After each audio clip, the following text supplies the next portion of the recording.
Bueno, muchachos, hoy vamos a hablar de todo lo referente respecto al triángulo de velocidades. Vamos a hablar de cómo sacar este triángulo, vamos a hablar sobre qué significa cada variable y también vamos a ver cómo podemos empezar a resolver un triángulo de velocidades. Para empezar, muchachos, yo quiero que pensemos en el siguiente ejemplo. Pensemos que estamos en una redoma, ¿sí? Que estamos conduciendo un carrito, ¿sí? Y quiero que veamos cómo es la velocidad del carro respecto a la redoma. O sea, qué velocidad tenemos que hacer para permanecer en la redoma, en la rotonda o en la curva. Sí, la velocidad del carro tiene una velocidad que se llama velocidad tangencial. ¿Qué es la velocidad tangencial? La velocidad tangencial, bueno, en este caso un círculo, en este caso un trayecto curvo, un círculo, ¿qué va a ser? Va a ser en un punto A, va a ser perpendicular a la línea del radio. O sea, si tengo un punto A tras una línea de radio y la tangente va a ser la que forme 90 grados. Eso es una línea tangencial. En este caso, eso es lo que está haciendo el carrito. ¿Cómo afecta esto a los triángulos de velocidades? De la siguiente manera. Para eso, empecemos aplicando los impulsores. Para nuestro primer caso, vamos a tener un impulsor radial. ¿Sí? El impulsor radial tiene la característica que pues no son como los álabes curvos, sino son radios. ¿Cuál es la principal característica de ese tipo de impulsor? Que los álabes son simplemente radios. ¿Cómo es la velocidad entonces para este tipo de impulsores? La velocidad va a ser respecto a este círculo, vamos a ver y a identificar dos tipos de velocidades. Una respecto al impulsor y otra respecto al perfil del álabe. O sea, esta lineecita. ¿Por qué? ¿Qué pasa? Porque si el álabe es diferente, va a ser diferente el comportamiento del agua, ¿cierto? Entonces vamos a tener la velocidad del impulsor y vamos a tener la velocidad respecto al álabe. Listo. Para el punto de entrada, o sea, este punto, ¿cómo va a ser la velocidad? Va a ser simplemente tangencial. ¿Por qué? Porque la velocidad del impulsor y la velocidad respecto al álabe, o sea, va a formar aquí 90 grados, van a ser las mismas. Solamente va a haber una velocidad. Ya lo repito, la velocidad respecto al impulsor va a ser tangencial al círculo y la velocidad proporcionada por el perfil también va a ser en ese sentido. Entonces solamente vamos a tener la velocidad en ese sentido. Para el punto intermedio, pues va a pasar lo mismo, ¿sí? ¿Por qué? Porque la sección es constante, no es curva, sí, no es curva. En el punto de salida, ¿qué vamos a tener? Vamos a tener lo mismo, vamos a tener el círculo de salida y vamos a tener que la velocidad que me proporciona el impulsor va a ser tangencial, que es la misma que la de perfil del álabe. Ahora, ¿qué pasa? ¿Qué va a pasar cuando el álabe no sea un radio, sino sea una curva, como el siguiente caso? Para este caso, vamos a empezar a plantear las dos velocidades por aparte. Una velocidad va a ser respecto a nuestro impulsor, ¿sí? Vamos a tomar primero la velocidad respecto al impulsor. Para el punto de entrada, vamos a tener esta velocidad. Bueno, Diego, ¿y por qué en esa dirección? Porque el sentido de giro es horario. Si fuera antihorario, pues fuera en dirección contraria. Listo, ahora necesitamos la velocidad o la dirección de la velocidad del perfil del álabe. Sí, ya teníamos que en este caso era también igual a esta porque esto, porque coinciden la tangente del círculo y la tangente de esta línea coinciden en la misma dirección. En este caso no. Entonces, este pedazo de curva, ¿cómo lo podemos definir? Como un círculo. Lo definimos como un círculo y entonces, ¿cómo vamos a hacer para la velocidad respecto a este círculo, a este pedazo de círculo? Eso realmente es una álabe, es un pedazo de círculo. Vamos a definir en esta dirección. Entonces, ¿qué va a ser esta velocidad azul? esta velocidad azul va a ser la velocidad tangencial del impulsor. Y esta velocidad en negro va a ser la velocidad relativa con respecto al álave. ¿Sí? Bueno, Diego, y entonces, ¿cómo va a quedar la resultante? Entonces, listo. Para ver cómo va a quedar la resultante, vamos a verlo un poquito más de cerca. Ah, muchachos, otra cosita. Respecto a los dos tipos de radios, va a haber respecto a los dos tipos de impulsores, va a haber un impulsor intermedio. Esto es un impulsor de álabes radiales. Esto es un impulsor de álabes curvos, curvos hacia adelante o curvos hacia atrás, pero es impulsor de álabes curvos. Va a haber un impulsor que se llama impulsor de entrada radial. ¿Sí? ¿Qué es lo que significa? Que es un término intermedio entre este impulsor y este impulsor. ¿Qué es lo que va a pasar? Que la entrada va a ser un tramo de un radio. Y ya después de que entra aquí, se convierte en un álave curvo. Por eso lo coloqué en la foto en medio, porque es un término intermedio de el álave radial y el álave curvo. Listo, entonces vamos a seguir resolviendo, encontrando la velocidad resultante para el álave curvo. Entonces, vamos a tener un círculo que este va a ser mi rodete o mi impulsor. Vamos a tener una velocidad. Vamos a tener también entonces el perfil del álave, que vamos a hacer un pedazo de círculo. Sí, no va a ser todo el círculo, sino un pedacito. Vamos a tener la velocidad, la velocidad 2, esta velocidad en negro, que es la velocidad que va a tener el agua con respecto al álave. Entonces, ¿cómo hacemos para encontrar la resultante? Hay dos métodos, pero antes de entrar a los métodos, vamos a empezar definiendo qué es cada cosa. Como estamos hablando, la velocidad en negro va a ser la velocidad del agua respecto al álave. Por eso se llama velocidad relativa. Esta velocidad U es la velocidad tangencial, es la misma velocidad del rodete. Va a haber otro dato que es la variable C. C es la velocidad resultante o velocidad absoluta o la velocidad del chorro. ¿Sí? Esto para el punto 1. Lo mismo va a aplicar para el punto 2. Van a haber otros tres datos que tenemos que tener en cuenta. Uno, el espesor del álave. Esto lo vamos a usar más adelante para calcular el caudal. Van a haber otros dos datos como lo es el alfa.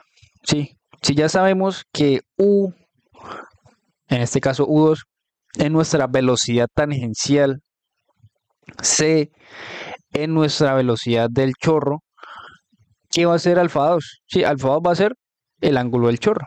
¿Por qué? Porque U, bueno, podemos decirlo como nuestro eje horizontal, va a ser nuestro sistema de referencia y C2 va a ser el chorro. ¿Y qué va a significar el ángulo entre los dos? El ángulo del chorro. O sea, cuánta apertura tiene el ángulo con respecto a la velocidad tangencial. Eso es lo que significa. Y ustedes van a decir, bueno, Diego, ¿y entonces W2 qué es? Ya tenemos el ángulo del chorro. El beta 2, que es el ángulo que hay desde esta línea azul hasta este vector, este W1 es este mismo vector. Ya más adelante les explico por qué. Esa va a ser el ángulo que va a haber entre la velocidad tangencial y la velocidad relativa. Entonces, listo. Vamos a empezar a definir y a copiar qué es cada variable. Entonces, para los datos de entrada vamos a tener el número 1, para los datos de salida vamos a tener el número 2. Entonces, C, ya dijimos que C, ¿qué es? Nuestra velocidad del chorro, nuestra velocidad absoluta, nuestra velocidad de resultado. Listo. Ahora, C sub U1, C sub M1. C sub U1 es desde este punto 1 hasta acá. Y C sub 1M o C sub M1 va a ser desde el punto donde termina hasta arriba.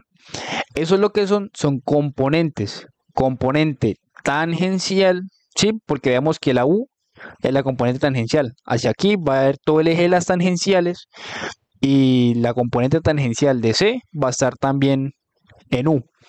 Y la otra va a ser la componente radial o meridional. Académicamente se llama más componente meridional. Entonces, C sub U1 va a ser la velocidad tangencial, va a ser una componente. C sub M1 va a ser la velocidad meridional y va a ser otra componente. Entonces, listo, ¿qué va a ser U1? La velocidad tangencial. ¿La velocidad tangencial de qué? Del punto 1, que eso mayormente va a estar dado por la velocidad, la velocidad del impulsor, la velocidad periférica o tangencial. W1. W1, ¿qué va a ser? La velocidad del agua respecto al álave. ¿Sí? Pensemos en el siguiente ejemplo. Yo estoy caminando en un bus y el bus acelera hacia adelante. ¿Qué va a pasar? El bus va a tener una velocidad, en este caso el bus puede ser el impulsor, y yo voy a tener otra velocidad. ¿Qué significa? Que si el bus se mueve, o sea, si el impulsor se mueve, yo también puedo moverme dentro del bus. Eso es lo que va a pasar en este caso. El impulsor se va a mover y el agua se va a mover a través del impulsor.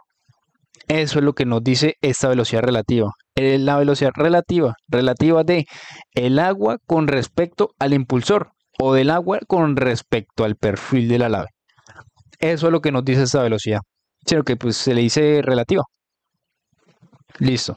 Vamos a tener entonces también B y vamos a tener los dos ángulos. Bueno, el X1. El X1 yo lo tomo por comodidad, eso pues sí lo dejo a libre decisión qué nombre le quieren poner o si lo toman o no. Pero el X1 va a ser el restante de este pedacito. Ya tenemos que el C sub U1 o el C sub 1U va a estar desde el punto 1 hasta aquí, donde termina la componente de C. El X va a ser el restante. El restante para completar U1. Más adelante ya les explico mejor. Vamos a tener B1, el espesor de la nave en 1. El espesor puede tener un diferente el árabe puede tener un diferente espesor en el punto 2. B1 ya tenemos que es el ángulo de la velocidad relativa, ¿sí? B1, que es este mismo ángulo, que es el ángulo que se forma con la tangencial de esta velocidad, de la velocidad relativa. Es entonces el ángulo de la velocidad relativa. Y alfa 2, o en este caso alfa 1 va a ser entonces el ángulo del chorro. El ángulo del chorro. Listo. Para la salida pues vamos a tomar los datos 2. En este caso pues tomamos de ejemplo los datos de 1. Ahora vamos a ver dos métodos para armar nuestro triángulo de velocidades. Vamos a ir muy rápidamente para no quedarnos mucho tiempo ahí armando el triángulo. Tengo el vector hacia arriba y tengo el vector hacia un lado. Entonces a partir de eso vamos a ver dos maneras de armar nuestro triángulo. Método 1. Tengo los dos vectores, uno que es la relativa y el otro que es la tangencial. ¿Qué puedo hacer? Puedo duplicar el vector, este vector que está aquí, lo duplico. ¿Dónde lo duplico? En la cabeza donde termina 1. Este vector azul también lo duplico. ¿Qué es lo que hago? Tomo el vector y lo coloco, lo duplico donde termina el otro vector. Sí, o sea, lo coloco paralelo o lo duplico o como lo quieran ver. ¿Cómo va a ser el vector resultante? El vector resultante va a ser entonces donde comienzan todos los vectores, o sea, este punto, y donde terminan todos. O sea, así. Esta sería velocidad relativa, velocidad tangencial, y esta sería nuestra velocidad del chorro. Ese es un método que podemos decir que lo que significa es duplicar vectores. Este vector de arriba, este vector de abajo lo paso por arriba, este lo coloco también aquí y 1. Sí, en lo personal no me gusta tanto, pero lo dejo a decisión de cada quien. Vamos a tener otro método que va a consistir en mover los vectores. Este vector negro que estaba en este lado, lo paso para el final del primer vector. O sea, este vector negro ya no tiene este punto de inicio. Este vector negro lo paso a donde termina el otro. Sí, así de sencillo. Tengo un vector y donde termina este vector coloco el otro. ¿Y cómo va a ser el resultante? Va a ser la unión de donde comienza el vector hasta donde termina. Y listo.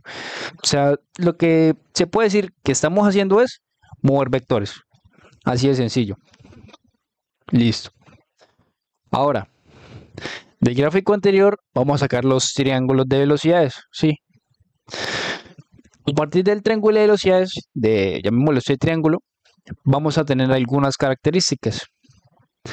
Vamos a tener el triángulo de entrada y vamos a tener un triángulo de salida, como lo podemos ver en esta imagen.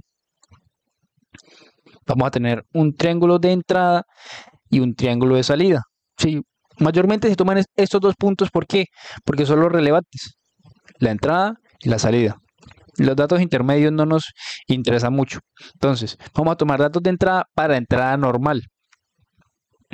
Sí, vamos a tener la componente C sub 1, que va a ser nuestra velocidad, nuestra componente de la velocidad tangencial.